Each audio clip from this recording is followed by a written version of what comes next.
أعوذ بالله من الشيطان الرجيم. بسم الله الرحمن الرحيم. السلام علیکم ورحمۃ اللہ وبرکاتہ۔ سورۃ الکہف ورس نمبر 17 اور 18۔ ان الحمد للہ والصلاة والسلام علی رسول اللہ، اما بعد۔ اعوذ باللہ السمیع العلیم من الشیطان الرجیم من ہمزہ ونفخہ ونفثہ۔ وَتَرَى الشَّمْسَ إِذَا طَلَعَت تَّزَاوَرُ عَنْ كَهْفِهِمْ ذَاتَ الْيَمِينِ وَإِذَا غَرَبَت تَّقْرِضُهُمْ ذَاتَ الشِّمَالِ وَهُمْ فِي فَجْوَةٍ مِّنْهُ ذَلِكَ مِنْ آيَاتِ اللَّهِ من يهد الله فهو المهتد ومن يضلل فلن تجد له وليا مرشدا۔ وتحسبهم أيقاظا وهم رقود ونقلبهم ذات اليمين وذات الشمال وَكَلْبُهُمْ بَاسِطٌ ذِرَاعَيْهِ بِالْوَصِيدِ لَوِ اطَّلَعْتَ عَلَيْهِمْ لَوَلَّيْتَ مِنْهُمْ فِرَارًا وَلَمُلِئْتَ مِنْهُمْ رُعْبًا۔ آیات زیر تفسیر میں اللہ رب العزت نے تذکرہ فرمایا ہے ان انتظامات کا جو اللہ رب العزت نے ان غار میں پناہ لینے والے موحد توحید والے نوجوانوں کے لیے فرمائے تھے۔ جو انتظامات، جو بندوبست اللہ پاک نے فرمائے تھے ان کی حفاظت کے لیے، ویسے تو اللہ رب العزت کسی سبب اور کسی وسیلے کا، کسی ذریعے کا کوئی محتاج نہیں ہے۔ وہ بغیر اسباب کے بھی جو چاہے کر سکتا، لیکن پھر بھی اللہ رب العزت نے اسباب بھی پیدا کر دیے تاکہ ان نوجوانوں کی پوری طرح حفاظت اور سیکیورٹی کا انتظام ہو سکے۔ اللہ رب العزت نے سب سے پہلے تو یہ بیان فرمایا کہ ہم نے اس غار کو اس انداز سے بنایا کہ جب سورج طلوع ہوتا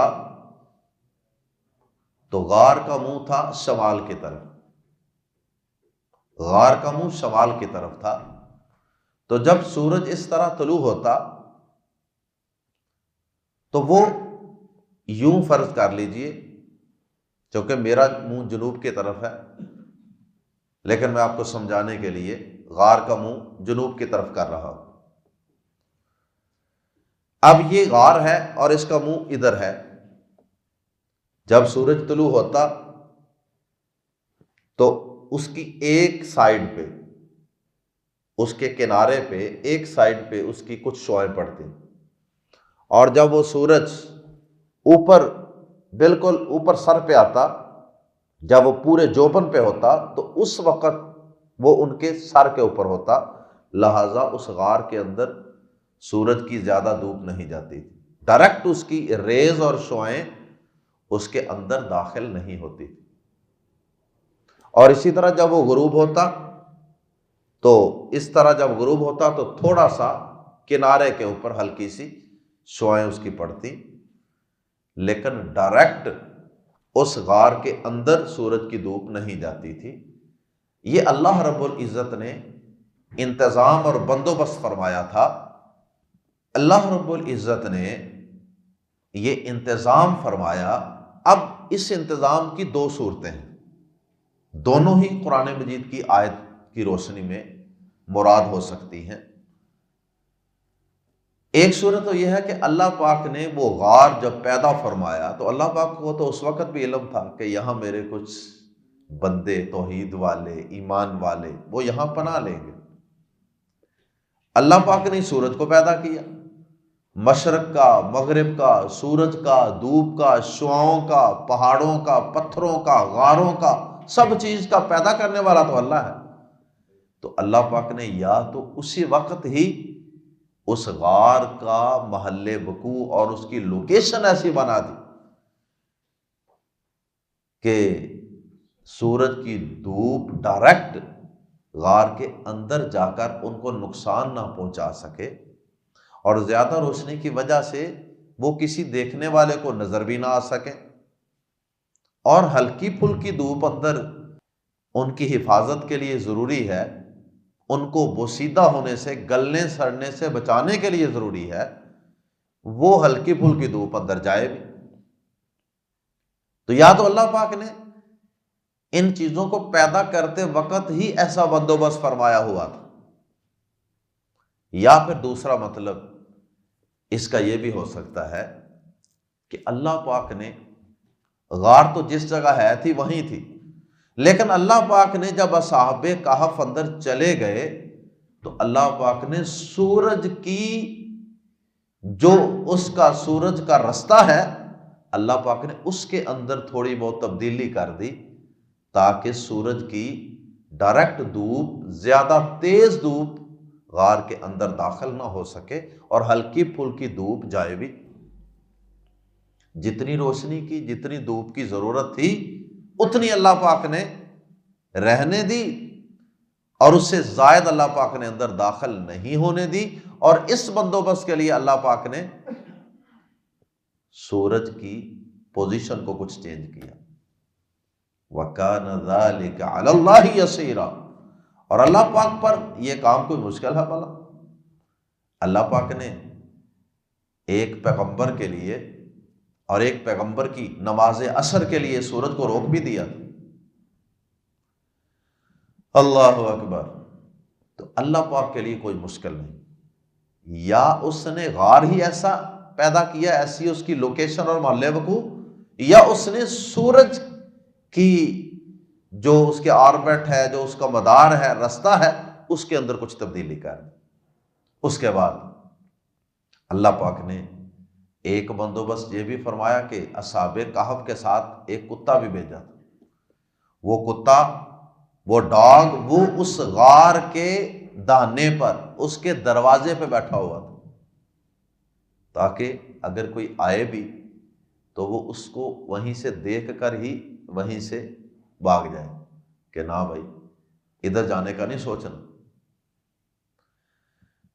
اور پھر اللہ پاک فرماتے ہیں کہ بالفرض ویسے تو کسی کے اندر جانے کی ضرورت نہیں ہونی تھی، لیکن اگر کوئی بالفرض اندر چلا بھی جاتا یا اندر جھانکنے میں کامیاب ہو بھی جاتا نا، تو اللہ پاک فرماتے ہیں کہ اس کے اوپر ایسی دہشت پڑتی کہ وہ اندر جانے کے بجائے وہاں سے بھاگ کھڑا ہوتا۔ ایسی دہشت اللہ پاک نے، اندر کا منظر اللہ پاک نے ایسا بنایا ہوا تھا کہ کوئی شخص اگر اندر جھانک بھی لیتا تو وہ وہاں سے بھاگ کھڑا ہوتا، اندر جا کر اصحاب کہف کو پریشان کرنے یا ان کو کوئی نقصان پہنچانے کا وہ کسی صورت میں سوچتا بھی نہیں۔ تو یہ سارا محل وقوع اور یہ ساری سچویشن اللہ پاک نے ایسی پیدا فرمائی ہوئی تھی کہ اصحاب کہف کی حفاظت ہو سکے۔ مزید حفاظتوں کا تذکرہ انشاءاللہ آئندہ آیات میں بھی پڑھیں گے۔ آئیے قرآن مجید کے الفاظ میں پڑھتے ہیں اس سارے بندوبست اور انتظام کی تفصیل۔ وَتَرَى الشَّمْسَ وَتَرَى، اور تو دیکھے گا، یرا، ترا، ارا، نرا وترشمس، اور تو دیکھے گا سورج کو، اے دیکھنے والے بالفرض تو وہاں موجود ہو۔ یہ ایک تمثیل کے ذریعے بات ہو رہی ہے کہ جو بھی کوئی شخص وہاں اس دور میں موجود تھا، اگر وہ دیکھتا وَتَرَشَّمْسَ، اور تو دیکھے گا سورج کو، اذا، جب، طلعت، وہ طلوع ہوتا ہے، وہ نکلتا ہے۔ کیا دیکھے گا تو سورج کو اس کے طلوع ہوتے وقت؟ تزاورو، وہ کنارہ کر جاتا ہے، تزاورو، وہ کنارہ کر جاتا ہے، عن کہفہم، ان سے، کہف غار، ہم ان کی، ان کہفہم ان کی غار سے، وتری الشمس اذا طلعت تزاور عن کہفہم، اور تو سورج کو دیکھے گا جب وہ نکلتا ہے، جب وہ طلوع ہوتا ہے تو ان کی غار سے کنارہ کر جاتا ہے۔ ذات الیمینی، ذات الیمینی، دائیں طرف، دائیں طرف کنارہ کر جاتا ہے، یعنی ہلکا سا بس دھوپ پڑتی ہے اور پھر وہ ساتھ ہی اپنا رستہ اس انداز سے اختیار کر لیتا ہے، کنارہ کرتے ہوئے، بچتے ہوئے، اعراض کرتے ہوئے کہ وہ اس کے دانے اور منہ کے آگے سے نہیں گزرتا کہ ڈائریکٹ دھوپ اندر نہ جائے۔ اندر زیادہ روشنی ہوگی تو پھر بھی کوئی دیکھ سکتا ہے اندر کیا ہے، یہ بھی ایک مقصد ہو سکتا ہے، اور یہ بھی کہ ڈائریکٹ دھوپ پڑے گی تو وہ اصحاب کہف کے لیے نقصان دہ ہے۔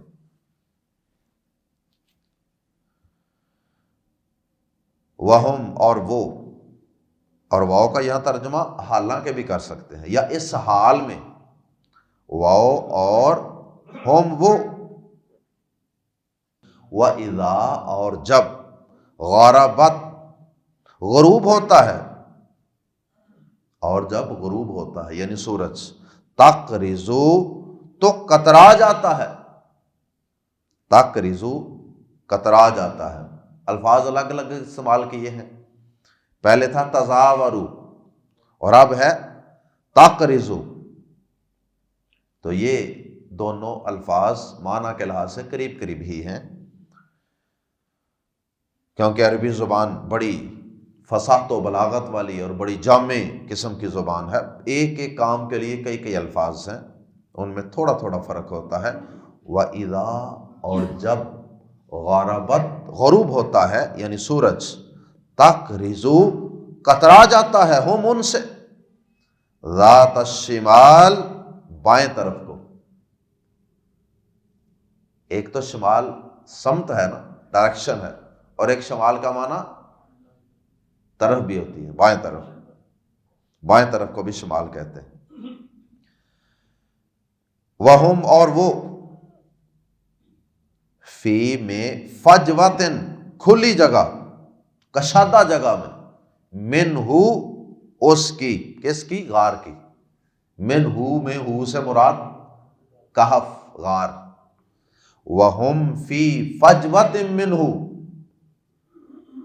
اور وہ اس کی کشادہ جگہ میں ہے، یعنی اصحاب کہف کی حفاظت کے لیے جو سورج کا نقشہ کھینچا گیا ہے، اس سے کوئی یہ نہ سمجھ لے کہ وہ اس کا دھانا، اس کا سوراخ، اس کا دروازہ، اس کا رستہ وہ چھوٹا سا تھا اور وہ اندر بڑی تنگ سی زندگی گزار رہے ہوں گے، ایسا نہیں تھا۔ باہر سے غار کا منہ تنگ تھا لیکن اندر جا کر وہ بڑی کھلی جگہ تھی، وہ بڑی کشادہ جگہ میں تھے۔ وَهُمْ فِي فَجْوَةٍ مِّنْهُ، اور وہ اس کی کھلی جگہ میں ہیں۔ ذَلِكَ، یہ، من آیات اللہ، اللہ کی نشانیوں میں سے، یہ بھی اشارہ ہے کہ اللہ پاک نے یہاں کوئی معجزانہ طور پہ کوئی خاص بندوبست کیا تھا ان کی حفاظت کے لیے، یہ سارا کچھ نارمل نہیں تھا، اللہ پاک کی قدرت سے بھی کچھ کام ہوئے تھے۔ ذالک من آیات اللہ، یہ اللہ کی نشانیوں میں سے ہے۔ کہ اللہ پاک نے غار اس طرح کا پیدا کر دیا، اس کا محلے کو ایسا بنا دیا، یا سورج کا رستہ اللہ پاک نے اس طرح کا بنا دیا۔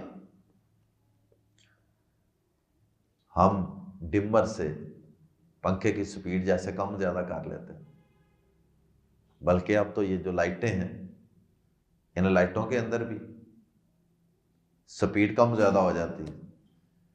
تو اللہ پاک جو سورج کا خالق اور مالک ہے، اس نے بھی سورج کی روشنی، حرارت، اس کا رستہ، ہر چیز جو اس نے بہتر سمجھی اصحاب کہف کے لیے، اس لحاظ سے ایڈجسٹ کر دے۔ فرمایا ذالک من آیات اللہ، یہ اللہ کی نشانیوں میں سے ہے۔ ایک تو یہ جو ان کی حفاظت کا تذکرہ ہوا ہے، اس کے متعلق یہ بات ہو رہی ہے، یہ مراد ہو سکتا ہے، اور ایک اس جملے کا یہ مفہوم بھی ہو سکتا ہے کہ یہ جو پورا واقعہ بیان ہوا ہے نا، اور ہو رہا ہے اصحاب کہف کا، اس کے متعلق بات ہو رہی ہو کہ ذالک من آیات اللہ، یہ غار والوں کا قصہ، یہ غار والے یہ اللہ کی نشانیوں میں سے ہیں۔ اللہ پاک نے سب سے پہلے مشرک قوم کے اندر، شرک کے معاشرے کے اندر اللہ پاک نے ان کو توحید کی سمجھ عطا فرمائی۔ پہلی تو اللہ کی نشانی یہ ہے کہ اللہ پاک نے مردوں سے زندے نکال دی، مشرکوں میں سے توحید والے نکال دی۔ اور پھر دوسرا اللہ پاک کی قدرت کی نشانی یہ ہے کہ ایسے ظلم والے، جبر والے، شرک والے ماحول کے اندر اللہ پاک نے ان کو اپنی توحید پر کھڑا کر دیا۔ ایک تو ہوتا ہے نا دل کے اندر ہی ہو، اور ایک ہوتا ہے کہ اس کا برملا اظہار کیا جائے، چوک چوراہے میں، بادشاہ کے دربار میں، ہر جگہ۔ پھر اس کے بعد اللہ پاک نے ان کو ہجرت کے لیے تیار کر دیا۔ اب ہجرت بھی بہت بڑی بات ہوتی، یہ بھی اللہ کی قدرت کی نشانی تھی کہ بغیر کسی منزل کے تعین کے وہ وہاں سے نکل کھڑے ہو، یہ بھی بہت بڑی اللہ کی قدرت کی نشانی۔ پھر اللہ پاک کا ان کو اس غار کی طرف رہنمائی کر دینا، اور پھر اس غار کے اندر ان کی حفاظت کا پورا بندوبست کرنے میں اللہ پاک کی مخلوقات کا لگ جانا، سورج سمیت، ہوا سمیت، اور اس کتے سمیت جو دانے پر بیٹھا، یہ سب اللہ کی قدرت کی نشانیاں ہیں۔ من یہد اللہ، جسے اللہ ہدایت دے، جیسا کہ اللہ پاک نے اصحاب کہف کو ہدایت دے دی۔ جب اللہ کسی کو ہدایت دینے پر آتا ہے نا، تو پھر مشرک باپ کے گھر میں پیدا کر کے، مشرک قوم کے اندر پیدا کر کے بھی اللہ وہاں توحید کی سمجھ دے دیتا۔ من یہد اللہ، جسے اللہ ہدایت دے، فہوا، تو وہی المہتد، ہدایت پانے والا ہے۔ اصل جملہ یوں تھا، فہوا محتدن، فہوا محتد، فہوا محتد، لیکن محتد کے ساتھ الف لام لگا دیا گیا۔ یہ گرامر کی بات ہے۔ ہوا مبتدا ہے اور محتد خبر ہے۔ خبر پر عام طور پہ الف لام نہیں ہوتا، یعنی یہ معرفہ نہیں ہوتا، لیکن جب اس کو معرفہ بنا دیا جائے تو پھر اس میں ہی کا معنی پیدا ہو جاتا ہے، حسر کا۔ فَهُوَ الْمُهْتَدُ، تو وہی ہدایت پانے والا ہے، جسے اللہ ہدایت دے وہی ہدایت پانے والا ہے۔ اللہ ہدایت دے کا مطلب یہ ہے کہ اللہ پاک نے جو ہدایت کے اسباب اور قانون مقرر کر رکھے ہیں نا، کہ جو یہ ایسے ایسے کرے گا، ایسے ایسے چلے گا، میں اسے ہدایت دے دوں گا، تو ان اسباب کو جو جو اختیار کرتا جائے گا نا، وہی ہدایت یافتہ بنے گا۔ اگر اللہ پاک نے یہ قاعدہ مقرر کر دیا کہ جو حق کو پہچاننے کے باوجود بھی اپنی ضد ہٹ درمی پر ڈٹا رہے گا، میں اسے ہدایت نہیں دوں گا، تو ایسا شخص کبھی بھی ہدایت نہیں پا سکے، کیونکہ یہ اللہ کے ہدایت اور گمراہی کے قوانین کے مطابق ہدایت یافتہ نہیں ہے۔ من یہد اللہ فہو المہتد، جسے اللہ ہدایت دے وہی ہدایت پانے والا ہے، ومن یضلل، اور جسے وہ گمراہ کر دے۔ اس کا مطلب بھی وہی ہے، اللہ کسی کو زبردستی گمراہ نہیں کرتا، اللہ اپنے بندوں کے لیے کفر کو، شرک کو، گمراہی کو پسند نہیں کرتا، جیسا کہ اللہ پاک نے سورۃ الانبیاء میں فرمایا۔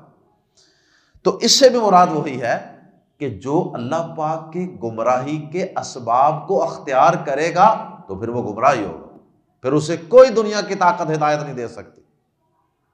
وَمَن یضلل، اور جسے وہ گمراہ کر دے، فلن، فاتو، لن، ہرگز نہ، تاجیدہ، تو پائے گا، لہو، اس کے لیے، ولین، کوئی دوست۔ ولین، ولی کا معنی دوست بھی، مرشدن، رہنمائی کرنے والا، تو اس کے لیے کوئی دوست، کوئی مرشد، کوئی رہنمائی کرنے والا نہ پائے گا۔ آج لوگوں نے اپنے اپنے پسندیدہ سیاستدانوں کے لیے مرشد کا لفظ رکھ لیا، ہر شخص اپنے سیاسی لیڈر کو مرشد کہتا ہے۔ اللہ اکبر۔ وَتَحْسَبُ، اور تو خیال کرے گا، تحسب کا معنی ہوتا ہے حساب لگانا، گمان کرنا، خیال کرنا۔ وَتَحْسَبُ، اور تو خیال کرے گا، ہم انہیں، فرضی طور پہ لے جایا گیا تھا نا اس کہف کے پاس پچھلی آیت میں، کہ تو اگر وہاں موجود ہو، فرض کرو، تو دیکھے گا کہ سورج اس طرح طلوع ہوتا ہے اور ایسے ایسے غروب ہوتا ہے۔ اور اب فرمایا وَتَحْسَبُ، اور تو خیال کرے گا، ہم انہیں، ایقاظاً، جاگتے ہوئے۔ اگر بالفرض تو اندر جھانک ہی لے نا، تو دیکھ ہی لے، تو اندر پہنچنے میں کامیاب ہو ہی جائے، تو کیا دیکھے گا؟ دیکھ کے تمہیں ایسے محسوس ہوئے گا یہ جاگ رہے ہیں۔ اصحاب کہف سوئے ہوئے تھے، لیکن اللہ پاک نے ان کا چہرہ، ممکن ہے اللہ پاک نے ان کی آنکھیں بھی کھلی رکھی ہوں، آنکھیں بند کیے بغیر وہ سوئے ہو۔ اللہ اکبر۔ آپ جاگ رہے ہوتے ہیں لیکن مجھے لگ رہا ہوتا ہے کہ آپ سوئے ہو، اور وہاں کام الٹا ہے، وہ سوئے ہوئے تھے لیکن لگتا تھا جاگ رہے۔ وَتَحْسَبُهُمْ، اور تو گمان کرے گا، خیال کرے گا، انہیں، ہم انہیں، ایقاظاً، جاگتے ہوئے۔ ایقاظ جمع ہے یاقظن، یاقظن جاگنے والا، اور ایقاظ اس کی جمع۔ اور ہم وہ، یا واؤ کا یہاں ترجمہ کر سکتے ہیں حالانکہ، واؤ حالانکہ، ہم وہ، رقودن، سوئے ہوئے، رقود بھی جمع ہے راقدن کی، وَهُمْ رُقُودٌ، حالانکہ وہ سوئے ہوئے ہیں۔ اللہ نے سلایا ہوا تھا ان کو، لیکن دیکھنے والا اگر کوئی دیکھتا تو اس سے ایسے لگتا کہ یہ جاگ رہے ہیں۔ تو جب جاگ رہے ہیں تو پھر وہ بھی الرٹ ہیں، تو پھر بھی کوئی ان کے قریب نہیں جائے گا۔ وَنُقَلِّبُهُمْ، واو، اور نقلب، ہم کروٹ پلٹتے ہیں، قلب یقلب، تبدیلی کرنا، انقلاب۔ وَنُقَلِّبُ، شروع میں نون ہم کا معنی دے رہا ہے، وَنُقَلِّبُ، اور ہم کروٹ بدلتے ہیں، ہم ان کی، ذات الیمینی، دائیں طرف، وذات الشمالی، اور بائیں طرف، اور ہم دائیں اور بائیں طرف ان کی کروٹ بدلتے ہیں، کبھی ان کو دائیں کروٹ پہ کر دیتے ہیں، کبھی ان کو بائیں کروٹ پہ کر دیتے ہیں۔ ایک تو یہ کہ ایک ہی حالت میں زیادہ رہنے سے مٹی ان کے جسم کو بوسیدہ نہ کر دے، اور یا اس کا مطلب یہ بھی ہو سکتا ہے کہ اگر کوئی دیکھ لے تو اس کو کوئی ہل جل نظر آ رہی ہو، کبھی ایک نوجوان کروٹ بدل رہا ہے، کبھی دوسرا بدل رہا ہے، کبھی تیسرا بدل رہا ہے۔ وَكَلْبُهُمْ، اور ان کا کتا، باسطن، باسطن پھیلائے ہوئے ہیں، وَكَلْبُهُمْ، اور ان کا کتا، باسطن پھیلائے ہوئے ہے، ذراعیہ، ذراعیہ اپنے دونوں بازو، ذراعیہ اپنے دونوں بازو، بی پر، الوسید دانا، دہلیز، چوکھٹ، دروازہ جو جہاں سے انٹرنس ہے، اور ان کا کتا کے لفظ سے محسوس ہوتا ہے کہ یہ وہ ساتھ ہی لے کر آئے تھے اپنی حفاظت کے لیے۔ ذراعیہ اپنے دونوں بازو، ذراع بازو کو کہتے ہیں، اور ذراعین دونوں بازو، ہی اپنے، بالوسید دانے پر، دہلیز پر، چوکھٹ پر، لو اگر، اطلعتا تو جانکے، لو کے واو پر جزم تھی لیکن آگے ملانے کے لیے واو کو زیر دی گئی، لو اطلعتا اگر تو جانکے، علیہم ان پر، اللہ اکبر، لولیتا لام زبر لا تو ضرور، ولیتا تو پیٹھ پھیر لے گا، ولیتا تو پیٹھ پھیر لے گا، منہم ان سے، یعنی فوراً منہ پچھلی طرف کر کے باغ کھڑا ہوگا، لام زبر لا تو ضرور، ولیتا تو پیٹھ پھیر لے گا، منہم ان سے، فرارن بھاگتے ہوئے، پیٹھ پھیر کر فوراً باغ کھڑا ہوگا۔ ایسا اندر اللہ پاک نے دہشتناک منظر بنایا ہوا تھا کہ کوئی شخص ان کو نقصان پہنچانے کا کیا سوچے گا، وہ تو خود اپنی جان بچا کر وہاں سے بھاگنے کی کرے گا۔ واو اور لام زبر لا ضرور، ملئتا تو بھر دیا جائے گا، ایک ہوتا ہے ملأتا، ملأتا تو بھر جائے گا، اور یہ ہے ملئتا، یہ فعل مجہول ہے، پیسو وائس، تو بھر دیا جائے گا۔ کیسے بھر دیا جائے گا؟ یعنی اللہ پاک کی طرف سے اس ماحول کی وجہ سے تو بھر دیا جائے گا، منہم ان سے، رعبا روب کی وجہ سے، تو ان کے روب اور خوف کی وجہ سے بھر دیا جائے گا، یعنی تیرا دل ان کے روب سے، دبدبے سے بھر جائے گا، اس لیے تو وہاں ٹھہر کر ان کو کوئی نقصان پہنچانے کا سوچے گا بھی نہیں۔ یہ بندوبست اللہ پاک نے ان توحید والے، ان ایمان والے، ان اللہ والے نوجوانوں کی حفاظت کے لیے فرمایا تھا۔ جو شخص بھی اللہ کے دین کے لیے اللہ پر توکل کرتے ہوئے گھر سے نکل کھڑا ہوتا ہے، باطل کے خلاف کھڑا ہو جاتا ہے، اللہ پاک اس کی مدد ضرور فرمایا کرتا ہے۔ انداز کچھ بھی ہو لیکن اللہ پاک اپنے ایسے بندوں کی مدد ضرور فرمایا کرتا ہے۔ اللہ ہم سب کو اپنے دین کی مدد کرنے والوں میں شامل فرمائے۔ اللہ ہمیں ان لوگوں میں شامل فرمائے جو اللہ پر ایمان لانے والے، توحید والے ہیں، اور اللہ کے لیے سارے معاشرے کے خلاف کھڑا ہونا پڑے تو پھر بھی کھڑے ہو جائیں۔ طاغوت سے، باطل سے ٹکرا جانے والے بندوں میں اللہ ہمیں شامل فرمائے، اور اللہ ہم سب کی مدد فرمائے۔ سبحانک اللہم و بحمدک، اشہد ان لا الہ الا انت، استغفرک و اتوب الیک۔